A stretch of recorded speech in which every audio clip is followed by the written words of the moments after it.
you're looking for the latest Georgia Bulldog news in football, basketball, baseball, and recruiting, then you are in the right place. It's third down, Bryce Young's career. You need 10, play clock at 4. From the pocket, launching downfield, underthrown and intercepted. Kelee Ringo has an escort down the sidelines. All the way to the end zone, and Georgia is going to conquer the Crimson Tide. Hosted by Jeremiah Stoddard and Jonathan Williams. Georgia on the mountaintop. Demons be gone, and the drought is over. National champions at long last. Just sit back, relax, and prepare yourself for these hot takes you're about to listen to.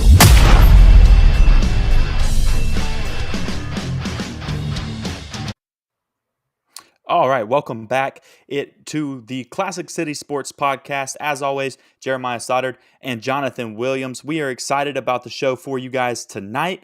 It is game week, right? It is a beautiful Wednesday. Right before this, coming Saturday, Georgia plays against Ohio State in the Peach Bowl in Atlanta in the Mercedes-Benz Stadium. We can't be more excited about the game ourselves, so I know you guys are as well. So thank you guys for joining us if you are here. If not, and you're listening to this later, we still appreciate that as well. But if you are here right now, please do us a favor. Make sure you like the video and share it with other people, and try to get as many people in this as we can. And in the comment section, we love to interact with people as well. So we're excited to get into this show for you guys. Jonathan, how we feeling? We're a few days out. Where do you stand right now as far as the anxiety of this game?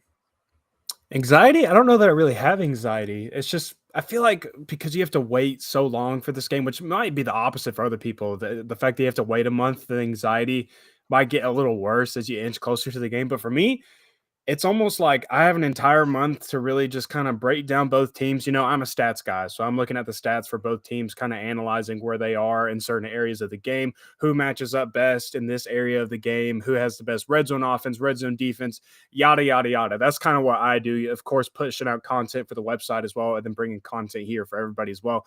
So honestly, I don't know that I have anxiety. I think I'm just excited. You know, I get to go to the game, so that's obviously exciting. Being a student, of course, at the University of Georgia, you don't get that opportunity very often. The fact that it's back-to-back years that I've had, that we get the opportunity to watch Georgia in the playoffs now, and that I get to go to this one as well, with it being Georgia and Ohio State too. Like, the build-up and the anticipation for this game has just been insane.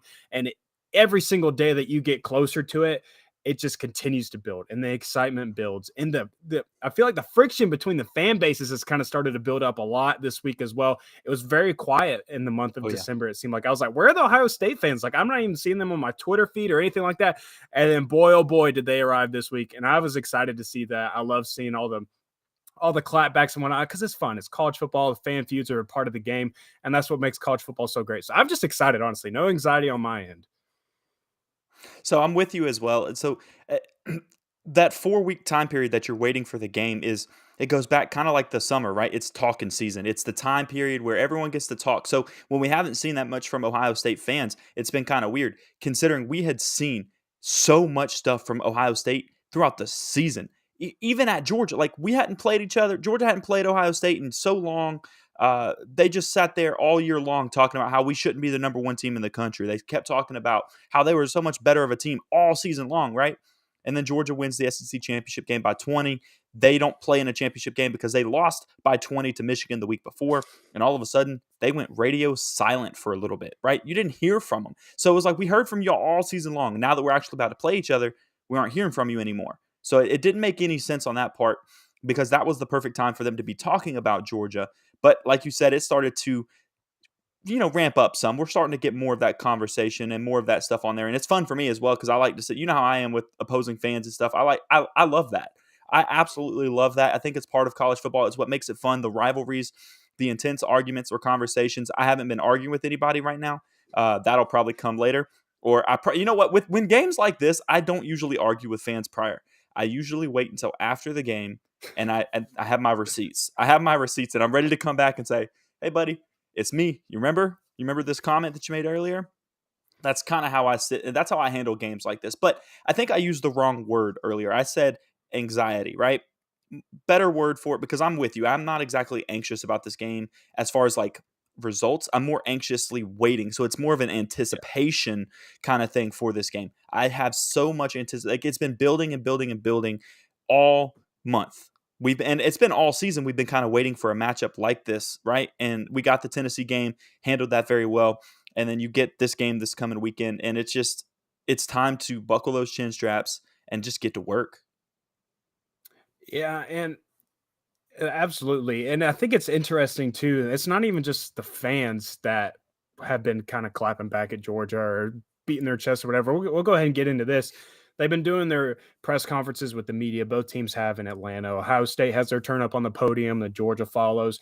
Will Muschamp provided a great soundbite the other day when he was up there, and he kind of threw some shade over at Kirk Herbstreit back for the 1993 Citrus Bowl, saying that he knew that Georgia had a chance to win when Kirk Herbstreit got to throw a football across the luncheon room. And he's like, at that point, I knew that we had a chance to beat them. And then I believe Will Muschamp ended up picking him off in that game to kind of seal the game back in 1993.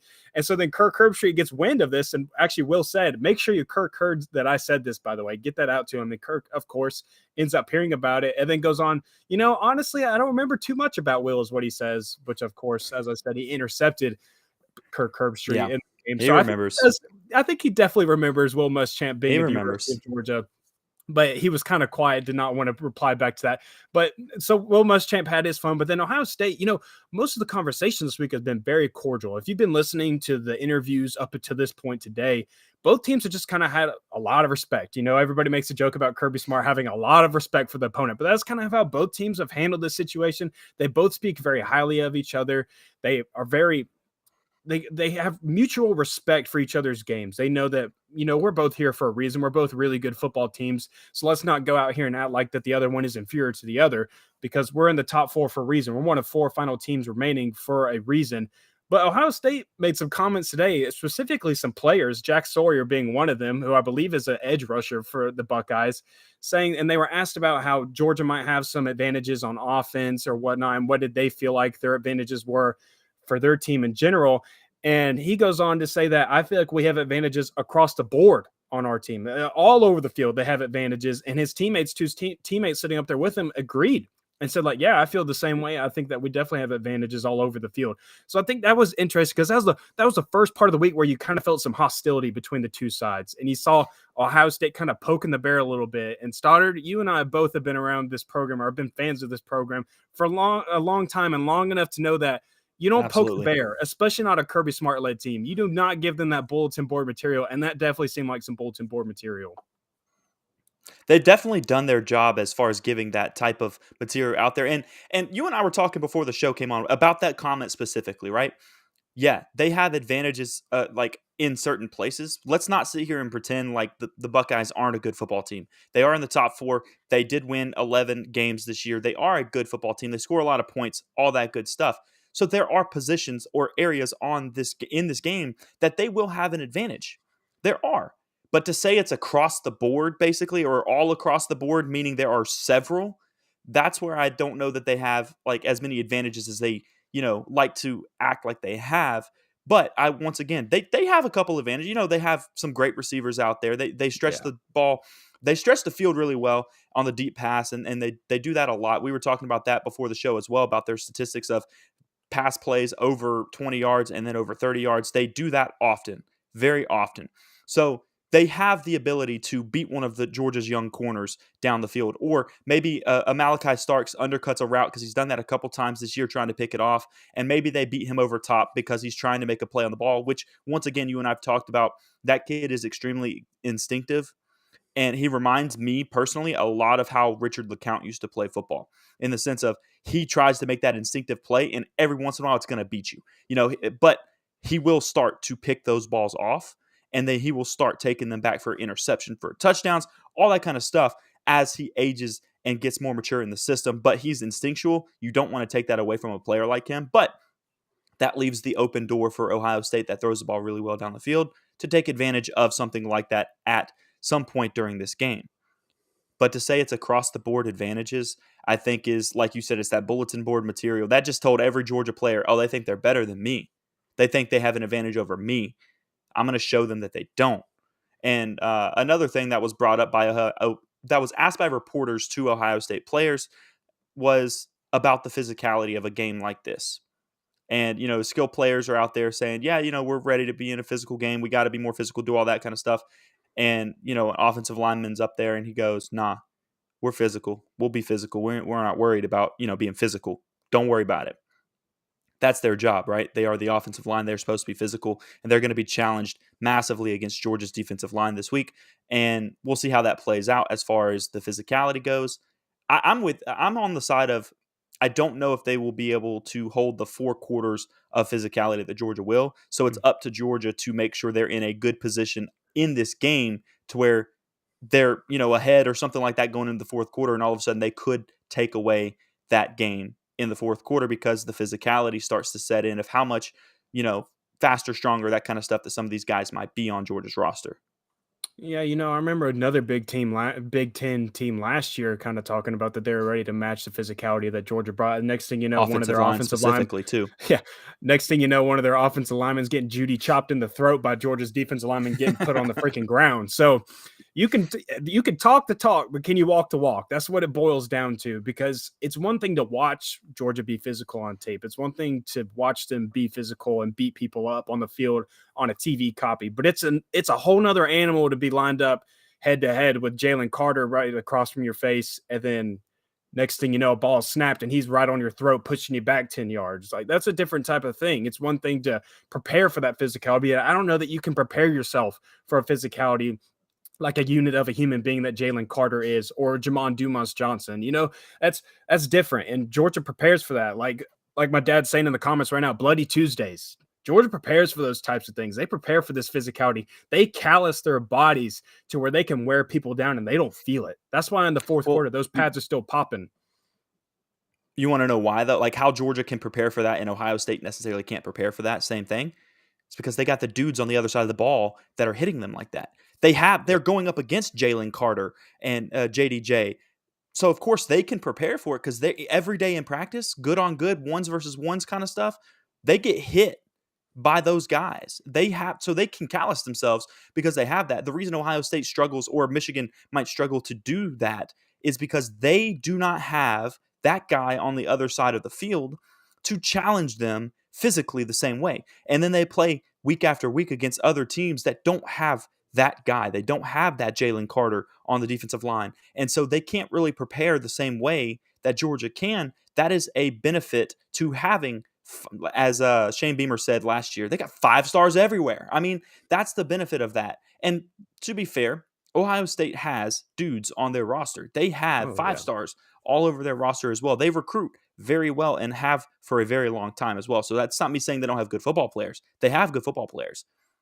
It's just different down here in the type of game that we play at Georgia week in and week out. I think that is what makes it. And somebody was asked, going back to the comment about the physicality, when asked about that, one of the guys said that has to be prepared for in August. You start preparing for that in August. So essentially saying, I mean, in this 4-week time period, you're talking about going up against Georgia. You can't necessarily prepare for that in a 4-week stretch. You had to have been preparing for that since August. And if you haven't been preparing, you're not going to be ready for that type of matchup. And I think that's what hits them sometimes when you see Michigan go up against Georgia last year in the Orange Bowl, and it's just a huge physical difference in that game. They dominated them from the snap of that ball, the opening whistle of that, to the closing whistle of that game. All 60 minutes, just dominated. Yeah, and Kirk Herbstreit joined the Pat McAfee show actually a couple weeks ago. I can't remember exactly, but he was talking about the Georgia-Ohio State game. And as I said before, Kirk Herbstreit is an Ohio State alum, played football there, played quarterback, very beloved by the Buckeye Nation.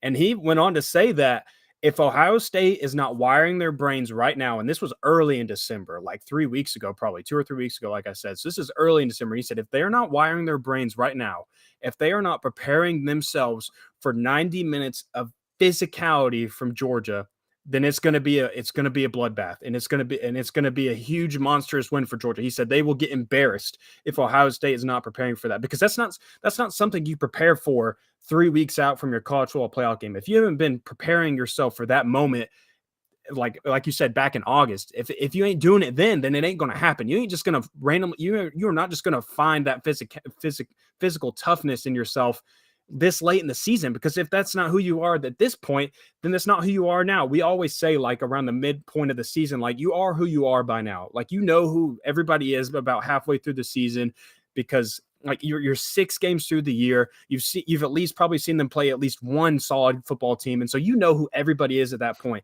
And by God, by now, you definitely know who everybody is. You might gain some people back with injuries like Georgia is, or you might lose some people like Ohio State has due to injuries. But at the end of the day, if you don't have it in you, it doesn't matter. There's no finding it in practice in the Mercedes-Benz Stadium 4 days out from this football game. It's not going to happen. And I think another thing that was interesting that kind of speaks to this as well is Ryan Day was asked about Georgia's defensive front specifically. And he's like, yeah, they're great because they have a guy like Jalen Carter. They're great because they have good football players, but it goes past that because there's multiple positions where they're 2 deep, they're 3 deep, and those guys just keep coming. They rotate them in, and every single one of them is a great football player. That's what separates Georgia from everybody else. Everybody talks about the depth that Georgia has because they recruit all these 5 stars. As you mentioned, Shane Beamer, they recruit every freaking 5 star in the country, it seems like, and they get them on campus, and they're really freaking good. So Ohio State does have great players, and they probably do have the advantage at certain positions like wide receiver and probably quarterback and maybe even some offensive line positions and whatnot, but they don't have the advantage at depth. And by the time that second half rolls around, that's where depth really starts to play in. And that's where you really find out how physical are you? How physically tough are you? And Georgia has proven every single game this year that they're more physically tough than anybody else in the country. Absolutely. And so let's go ahead and get into this real quick. One of the keys of this game, and I think this goes both ways, 100% here. Whoever can continue to score at the pace and the way that they have in the red zone for the entire season is a team that will have a huge advantage because both teams can move the ball down the field. You've seen that from Georgia all year. You've seen that from Ohio State all year. They're both able to score a lot of points in general. Ohio State does score more points per game by about 5, but Georgia's success in the red zone is the best in the nation. Ohio State has a really, really good success rate in the red zone, and they also have a really high percentage of their red zone success being touchdowns, right? So 75% of the time they score in the red zone, it's a touchdown. The thing that I want to point out to a lot of people, and I know Georgia has kicked a lot of field goals all season. We've talked about it, I think, 5 different times this season where we've said, hey, man, you cannot come into this game and kick a bunch of field goals in the red zone and not score touchdowns. That's how you get games that are a lot closer against a Missouri, a Kent State, and Kentucky's and Mississippi State. Those games are close because you can't put it in the end zone in the red zone like that. So with that being said, Georgia is 8% behind them. It's 67% of their red zone success has come on touchdowns as well. So it's 8% different there. But Georgia, I think, what did you say? Was it 13, 14 more 13 attempts? 13 more red zone attempts than Ohio State 13 does. more red zone attempts, yes.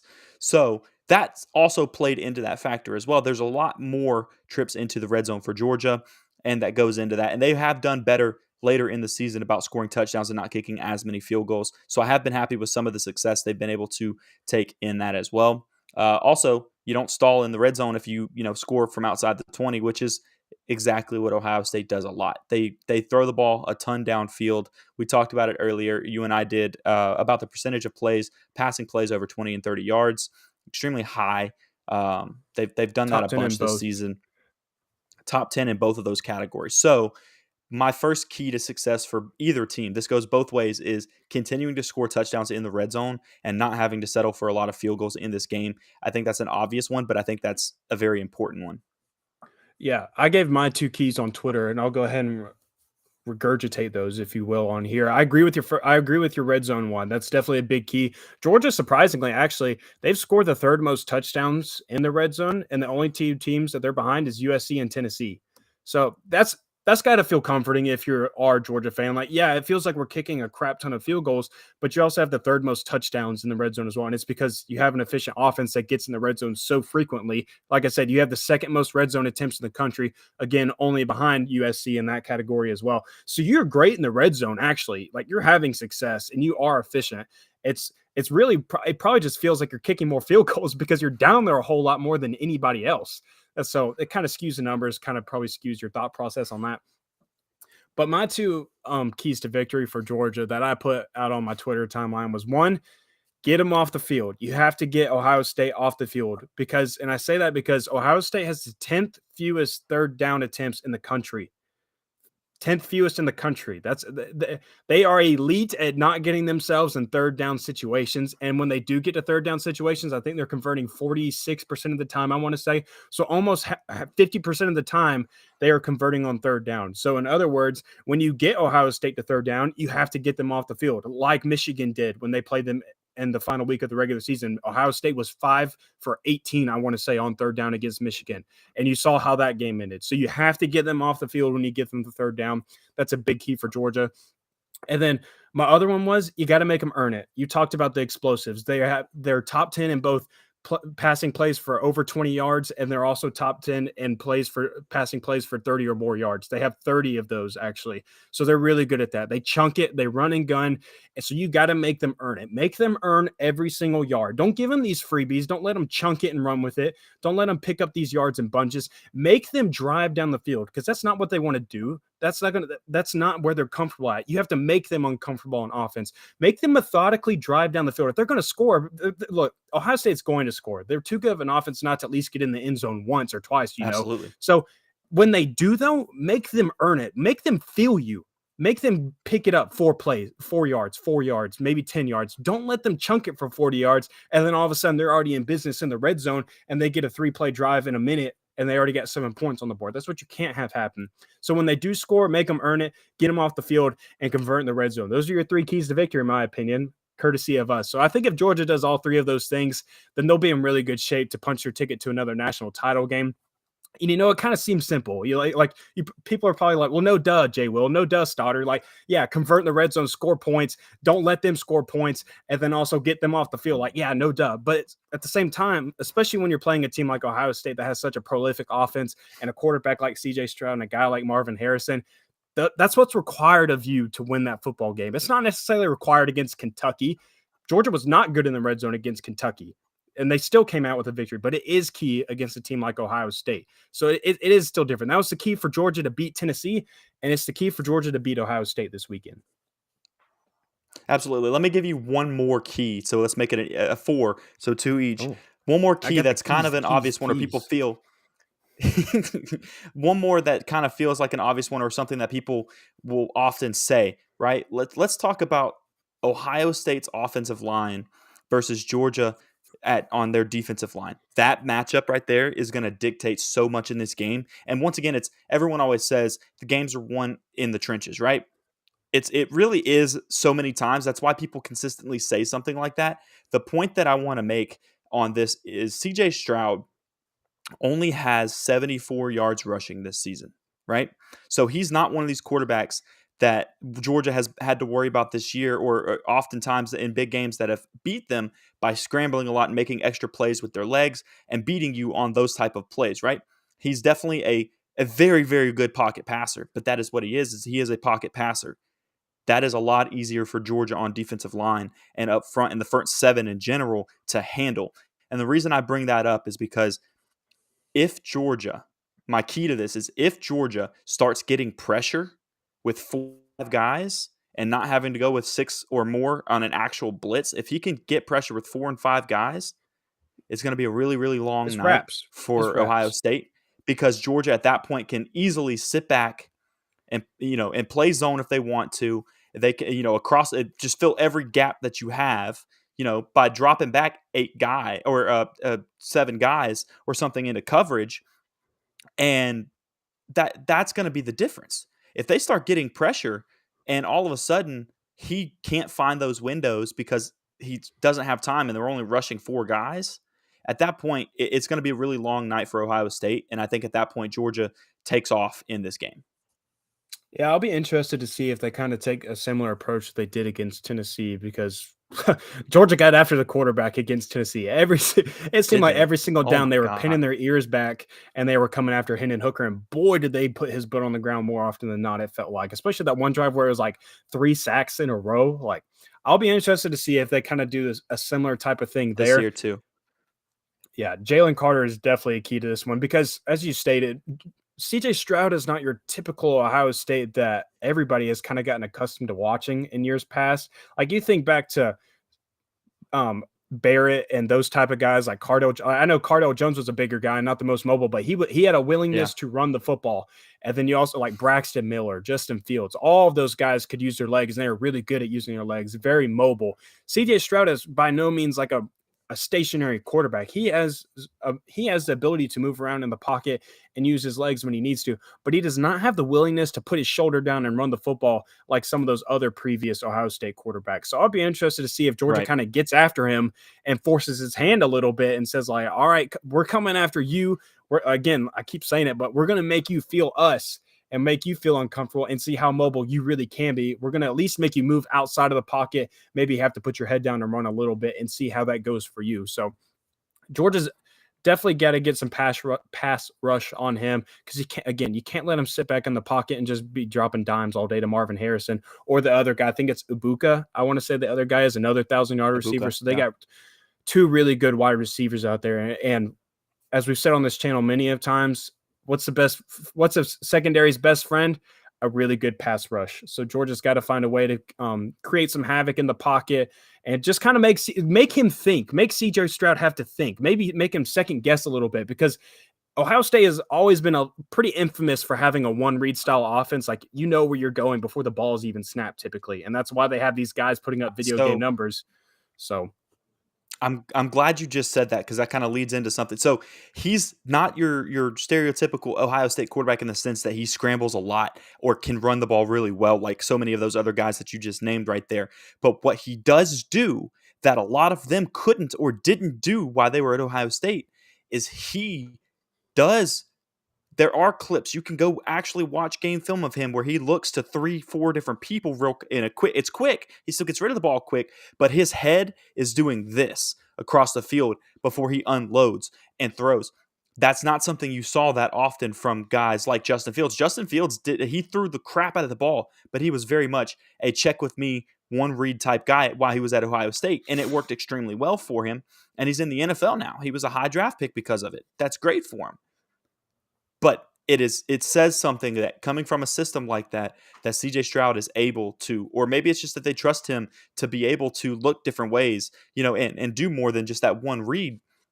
He does a lot better at that than other quarterbacks have in the past.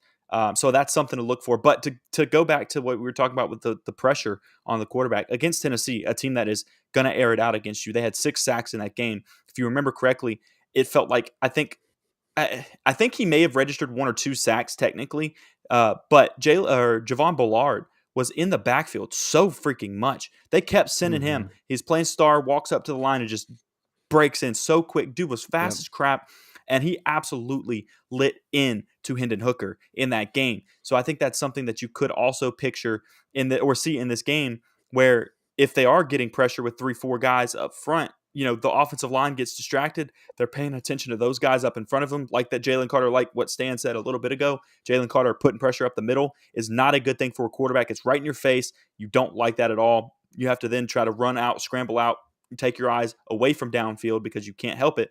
All of a sudden, something like that is what you're focusing on. And Javon Bullard comes flying off the end and just lights you up. And maybe you see something, where he's not looking. Remember the sack that Eric Stokes had against Tennessee a few years ago and about took the dude's head off. Never saw him. He came from his face side too, where he was looking, and absolutely destroyed him. Some of that comes from the fact that they're worried about the pressure up the middle, so they don't have time to think about the guys coming from the outside like that. That's where you really, really see some added benefit from guys like Javon Bullard being out there to really be able to just lower the shoulder on a quarterback on a play like that. And I think that if you see that start to happen, it's game over. If Javon Bullard can get in the backfield a couple times like that, it's over with. Something that Brooks has always pointed out about Jalen Carter, and this is not a knock against Jalen Carter, and I'll kind of expand upon that, upon this thought that Brooks has provided, is that Jalen Carter has the tendency to turn it on for certain games. And that's not to say that in all the other games that he's loafing around, not giving a damn type of thing. But he has a tendency to, like, in big time moments and big games, when he's out there on the field, he looks like he looks like what he is. He looks like the best player on the football field, and you cannot do anything to stop him. And it's just unblockable, and you can't do anything about it. No matter what you do, no matter how hard you try, he's just athletically gifted. God gave him everything right in the world. That's what they get. That's what he gave Jalen Carter. And that's going to win 10 times out of 10, more than likely, especially if he's out there giving 110%. You saw him do it in the LSU game, because you have the infamous picture of him holding Jaden Daniels up, pointing his finger up. Great picture. Put it in a museum. That's where it belongs. And that was Absolutely. that was a huge game for Georgia, winning the SEC. You heard guys talk about it, how badly they wanted that SEC championship, and they got it. And I think this is quite possibly could be another game where you see Jalen Carter just absolutely turn it on, and he just goes all 4 quarters nonstop. He's coming downhill to CJ Stroud, and he can't do nothing about it. And if it's that type of game, if Jalen Carter is having that much success, just don't even bother getting off the bus, Ohio State. Like, keep CJ Stroud safe, keep him on the sidelines, tell him to take his helmet off and put a headset on. Because if that's going on, if that's what's happening on the field, put the backup in, because we don't need to risk CJ Stroud's future at that point. So let me ask you a question, because speaking of Brooks, he made a comment on one of his shows this week that stuck with me too. And I mean, this is a team that's scoring 45 points a game, 44.5. So we're going to say 45 points a game. They're scoring a ton. His comment was, this Ohio State team is a team they're 28 points off the bus. I mean, they're 28 points off the bus, meaning they are going to score 28 points on just about anybody. Now, obviously, they struggled against Michigan, only put up 23 points in that game. So let's talk about Georgia's ability to hold that team under that 28-point mark. What can this defense do at Georgia outside of what we're talking about a lot of this right now? Or what's the key to Georgia being able to keep them from getting that 28 off the bus? Or if we don't want to say the key to that, what does Georgia do offensively to make sure they can score with Ohio State in that sense, to where they will score 35, 40 points in this game? Whichever way you want to take it. We talked a lot about the defense.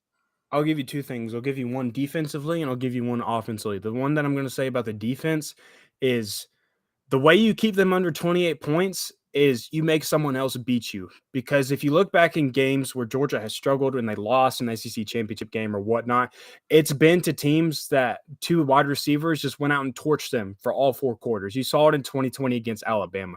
You saw it in 2021 against Alabama at the SEC championship. And while Jackson Smith-Njigba is out this game, Mbuka and Harrison are both 1,000-yard receivers. So one of them can beat you. You can allow Harrison to go get his a little bit. You can allow Mbuka to go get his a little bit, but you can't let them both. So you can't have both of them simultaneously going off against you. You have to make someone else step up on that offense. You can't let both of those guys beat you. So if you do that, if Keely Ringo and Kamari Lassiter or whoever else in that secondary steps up and makes plays and makes someone else step up in the biggest moment of their season, then Georgia will be okay. And I think they will hold them under 28 points. Because, here's the deal. We said that Tennessee was going to score points. People thought that Georgia had to score more than 40 points to beat Tennessee in that football game. Seems like we say it continuously. We've said it about them against Alabama in years past. And you know what typically happens? Georgia does the impossible and proves us wrong every freaking time. They do what nobody else thought they could. So I'm not going to go as far to say that they are just going to come in here and drop 28 on Georgia, because I don't think it's that easy. I don't think it's that easy to just say that they're a walking 28 points against Georgia. I don't think so. So I'll disagree with Brooks on that a little bit. And like I said before, if they can keep both Harrison and Mbuka from beating them, then they'll be all right there. Offensively, it's the same thing that I know I keep going back to this game, but there's so much similarities between these two teams. It's the same thing I said for Georgia to have success against Tennessee. And it's that you got to win the time of possession and you got to make your drives count. So what I'm basically saying is, drive down the field, eat up some clock, and make sure that your drives end in points on the board. Don't waste opportunities. So if you get a turnover, which Ohio State does not turn it over very often, but if you do, got to make it count. Got to capitalize on opportunities. Got to capitalize on the red zone, as we already talked about already on this show. So those are the 2 things I would say. I like it. I like it a lot. So I'm with you as well. If Michigan couldn't score 28 on them, or if they couldn't score 28 on Michigan, then I don't know that they are a walking 28 against UGA unless Georgia does what they did against LSU. And that is, we're going to win this game. We're going to score points against this team. So we're going to let them eat us alive underneath. We're going to let them throw for 400 yards against us. Georgia had the mentality against LSU of, you're not stopping us on offense, so really, we really don't care what you do on offense for yourself. You're Exactly. not stopping us. And Georgia very well might have that same opinion against Ohio State. Like, your defense ain't stopping us, so we're going to change things up. And you know what? We might play a little bit reserved on defense because we know that every time we get the ball, we're finding the end zone. We're putting a 50 burger on your head. And they very well might come out and do that against Ohio State. So you don't know. In that sense, yeah, I agree with you. So my other thing with it for Georgia offensively in this game is you obviously I'm going to say the same thing that you just said about Ohio State. Key for Georgia is somebody else has to beat Ohio State. They're going to be focused on Brock Bowers. They're going to be focused probably on AD Mitchell, who is back probably I assume this week as well. So they're going to be paying attention to certain guys. They have to pay attention to Darnell Washington as well. You know, there's just so many. You can go down a list and say they've got to pay attention to this guy, this guy, this guy. Ohio State, you got to pay attention to 2 receivers. At Georgia, you got to pay attention to Brock Bowers, Darnell Washington, A.D. Mitchell, Ladd McConkey, and then you got to really pay attention to guys out of the backfield. Kenny McIntosh could torch you in the pass game out of the backfield. What was it, 117 against Oregon in the first game of the season in the air? Yeah. I mean, I don't think this is a game. What I'm getting at here is I don't know that this is a game that you see Brock Bowers have 130 yards receiving or something like that. I think this is a game that you see somebody else that's going to take over. I think you see a Kenny McIntosh have a career type game. I think this is one of those games that he could absolutely eat. He runs really well against teams like this. Brooks talked about this on one of his shows, saying that Georgia should be able to run the count. It was his Q&A yesterday, I think. He talked about, so y'all go check that out on YouTube if you haven't watched it yet, where Georgia should be able to run the counter very well against this team because they rush the edges so aggressively. And so it opens up that counter run really easily for you. So if that's the case and Georgia decides to run counter real heavy in that game, Kenny McIntosh all day long. And then you still got to worry about him slipping out of the backfield. The dude's got over 450 yards receiving on top of his 700 plus yards rushing this year. So he's already got 1,100, almost 1,200 yards of total offense, I believe. The dude could have a career game this week. I really do think so. And I think it's I think it's needed for Georgia. You cannot win with the guys you always win with. I think you need to be able to find somebody else because you got to keep them on their toes. If they have to all of a sudden stop paying attention to Brock Bowers, maybe he does have a 60-yard play because they had to pay attention to somebody else for a second there. But I do think that you're going to need other guys to free up Brock Bowers for a play like that, unless he just, out physical, his physicality just beats everybody. He gets a ball on a, 5-yard hitch or something and just takes off, which is very possible as well. He could beat them that way, but I don't know that you see him just streaking alone because they weren't paying attention to him. He's going to have people, safeties are going to be paying attention to him over top as well. But I think Georgia could very well succeed on the ground in this game because they are much more physical. Our offensive line at Georgia is insanely athletic. They can do it all game long, all 4 quarters, and that's where. And then you have all the running backs that Georgia has. I think it could be a big game for those guys. Yeah, you can call me biased if you want, but I didn't see an offensive line give effort like Georgia's did this season. They should have won the Joe Moore Award, in my opinion, because I didn't see any other offensive linemen making dog piles, pushing the pile 15 yards down from the line of scrimmage. You don't see big fellas running down like that. You wasting their energy just to go push the running back an extra 2 yards. But it seemed like Georgia did it almost every single run play because they wanted to and they were willing to. But William Griffin dropped a great stat in the comments. He says OSU or Ohio State red zone defense is 120th in the nation.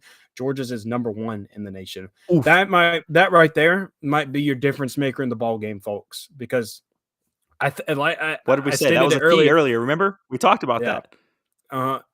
But if Ohio State is indeed just letting Georgia run through them in the red zone specifically, and they're just making it easy on them, there's just nothing you can do. Bad Taco Bell, Georgia is not going to be the defense that goes the entirety of the game only getting like 1 stop or something like that. That's not going to happen because that's never been how Georgia is defensively with Kirby Smart.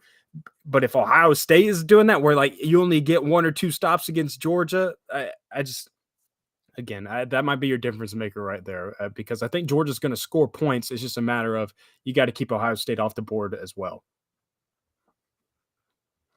So That's huge. Once again, like 120th versus number one. So we're talking about both teams being extremely successful offensively in that category.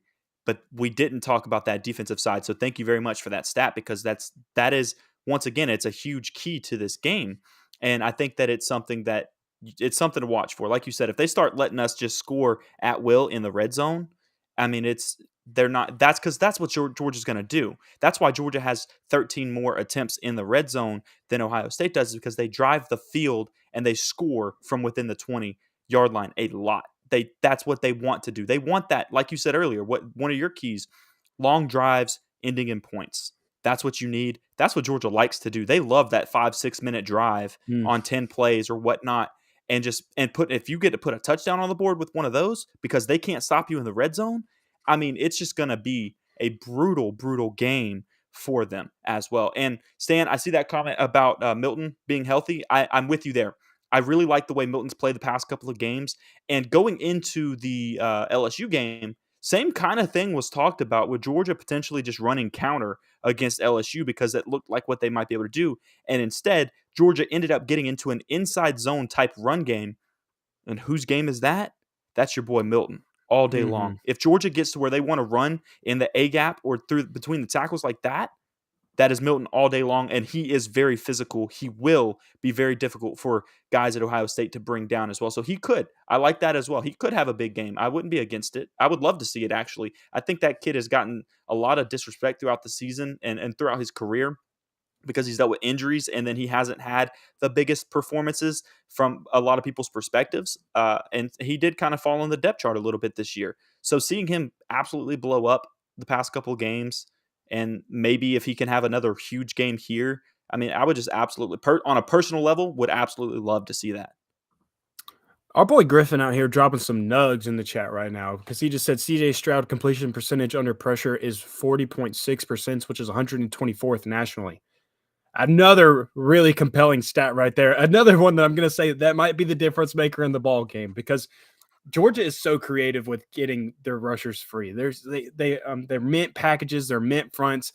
It's almost like they just always seem to find a way to get guys free, and their rushers are always creating havoc in the backfield no matter what. Like, they always just find a way to get there. They find a way to cause disruption in the pocket. They may not be the best at actually getting sacks, but if you can just get some pressure on him, obviously, then his numbers are going to drop off drastically. And that's something he's probably not used to when you're playing teams like Rutgers and Indiana and a stale Iowa offense and whatnot. So if you can do that, that's another big key right there. I did not know that. That's a really good stat. So we appreciate you, Griffin, for dropping that. And once again, the stat goes back to what we were talking about earlier, where if Georgia can get pressure with 4 and 5 guys, Oh, yeah. I mean, good Lord. Because then he's going to have the pressure that he already struggles against, and then he's still going to have 7 or 6 guys sitting in zone or sitting back and covering, and it's really hard to throw against that consistently. So that still goes back. So that is a great stat to add to that as well. So let's just wrap up our keys real quick that we had talked about, our 4 that we had talked about. I'll give my 2 and you give your 2 again. So first one, getting pressure on the quarterback with 5 or less guys consistently is a huge one. And that's the argument for that offensive line of Ohio State versus the defensive line of Georgia being the key. Second one is making sure you score in the red zone as well. And if you can stop the other team in the red zone, that's going to be the other key for Georgia. Yeah, I mean, I know I threw out a lot of keys in this episode. It felt like I threw out all kinds of stuff. Like, this is going to be the key to the game. But I'd say the 2 biggest ones are the ones I gave just a little bit ago when I said that you got to make someone else beat you. Don't let Harrison and Ibuka both beat you at the same time, because if you do, that has not been, in recent history, that has not been a recipe for success for Georgia. So you can't let that happen. Got to have your secondary on point for Saturday. And then the second one, I'd go back to put long drives together and put points on the board in those situations. Now, it doesn't have to be that way every single time, because you saw against Tennessee, like, they would put a long drive together, then it was pow, pow, pow, just 1 play, 2 play touchdowns, like that one in McConkey. So it doesn't have to be that way every single time. But I would say if time possession is in your favor and you keep a lead and you can kind of keep them behind the 8 ball a little bit, then of course Georgia's going to fare well in this game. And I've always told it, a lot of people have come to me and said that they're really worried about Ohio State. And I've always kind of had the impression of like, I don't know that Georgia really, or Georgia fans really should be too worried about Ohio State. I've always felt confident that Georgia will win this football game, and I still feel pretty confident that Georgia will win this football game. I don't know if my vote of confidence means anything to you people, but you have my word there. I'll go ahead and say that I do think Georgia wins this football game. I think Georgia wins this football game as well. The spread is currently sitting at 6.5 points. So I'll use this as my closing statement for everything that we just talked about as well. So we do seem to have, like, I'm sitting here listening to both of us talk, and we feel like we have a lot of confidence in this game. It's because Georgia's given us a lot of reason to have confidence in a game like this. They've performed extremely well in big games this season. They're coming off of a national championship last year, and they don't look like they're taking that to the head in the sense of they're distracted. They're very much prepared and ready to go in these games this season. You're coming off of a big win in the SEC championship game, and you've had a month to prepare for a team that you've played teams that throw the ball pretty well, and you've done very well against them as well. So I sit here and I say that I'm very confident in this. Overall, I think Georgia wins this game. That's not to say that Ohio State's not a good football team, and that's not to say that Ohio State will not come out there ready to play. So if you go out there and you start turning the ball over, and Stetson has issues with interceptions at times, you cannot have one of those games where you throw 2 interceptions. You cannot have games where you have your running backs fumbling the ball twice in the game. You cannot, because that goes back to what you said earlier. You can't squander your moments. When you get the chances, you got to put it in the end zone, or you got to put points on the board. You can't do that when you're turning the ball over. If you start turning the ball over against an Ohio State team, they will capitalize on that, and they will score points because you're giving them extra offensive possessions. Cannot do that. Terrible. That's not the recipe for success. So if that stuff starts to happen, everybody's going to be puckering, their cheeks a little bit, sitting there ready for, a battle. And it could very well become a battle. But my instinct, after everything that I've seen and talked about up to this point, says Georgia wins. I'm calling a 10-point game. I think it's a 2-possession game. Not like a 14-point game, but a 10-point game that comes down, and that could come on a late touchdown by Georgia. It could be a 3-point game in the fourth quarter, and Georgia scores a touchdown to make it a 10-point game. But I do feel confident in Georgia in this game. Yeah, I won't go ahead and give my score prediction necessarily because I save that always for when we put our articles out over there on Dogs Daily. So I'll hold off for there, but you already know who I'm going to be predicting to win as of right now, unless a meteor falls out of the sky and takes out half of Georgia's roster or something like that. Then I might switch up my prediction of who I think is going to win. But Starter, you got anything else to add for this episode? Any more keys? Well, gosh, we have a freaking million of them. That was it. That's all I got for tonight. All right, guys. Well, we appreciate you guys for tuning in. Stoddard said at the beginning of the episode, and I'll close us out with it as well. Like and subscribe if you haven't already. It really helps us out in those areas. Beating that YouTube algorithm, man. Getting the word out to the people about what we're doing over here, the great content that we're making. Obviously, you people in the comments are enjoying it. We appreciate you guys. A lot of interaction. Got some stats dropping. That's always great. Helps us out, obviously, too, because we were able to provide some context to the audience as well. So we appreciate all of those things as well. And as always, Stoddard, you can close us out. As always, guys, keep it classy in the Classic City. Go Dogs. Happy New Year.